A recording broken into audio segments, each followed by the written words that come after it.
ആ എന്താ ഉണ്ണിമായേ അറിയോ? അറിയിച്ചരാം. നിങ്ങളെയോ? നിങ്ങളെ അറിയാത്തവരാരെങ്കിലും ഈ നാട്ടിലുണ്ടോ? കോലവും വിറ്റിട്ടും നീയും തമ്പുരാനും ഇവിടെ തന്നെയാ കഴിയണെന്ന് എന്നാ വാരസേരെ കണ്ടപ്പോഴാ അറിഞ്ഞേ. എങ്ങടെന്ന് വെച്ചിട്ട് ഇറങ്ങല്ലേ മോളെ. കഷ്ടം. ഞാൻ എപ്പോഴും പറയും നിന്റെ ഒരു യോഗം. എന്റെ യോഗത്തെക്കുറിച്ച് മീനാക്ഷിയമ്മയുണ്ടല്ലോ സങ്കടപ്പെടാൻ.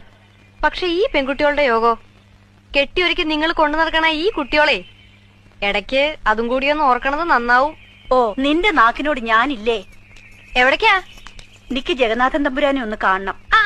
അത് കോലോത്ത പഠിപ്പുരക്ക് ഇപ്പുറത്ത് വെച്ച് മതി. അങ്ങട്ട് ഞാൻ കടത്തില്ല. അത് പറയാൻ നിനക്കെന്താ അധികാരം? ജഗന്നാഥൻ തമ്പുരാന്റെ അല്ലേ കോവിലോ? കോലവും ജഗന്നാഥൻ തമ്പുരാന്റെയോ ദേവേന്ദ്രൻ അച്ഛൻ മുത്തുപ്പട്ടരുടെയോ ഒക്കെ ആവും. നിങ്ങളെ ഈ കുട്ടികളെ ഈ മണ്ണി കാലുകുത്താൻ ഞാൻ സമ്മതിക്കില്ല. അത്രേ ഞാൻ പറഞ്ഞുള്ളൂ. കൊച്ചമ്പ്രാട്ടി, അമ്മായി തമ്പുരാനെ കാണാൻ വന്നതാ. നിങ്ങൾ തടസ്സം നിൽക്കരുത്. അവരിങ്ങ് കേറിക്കോട്ടെ.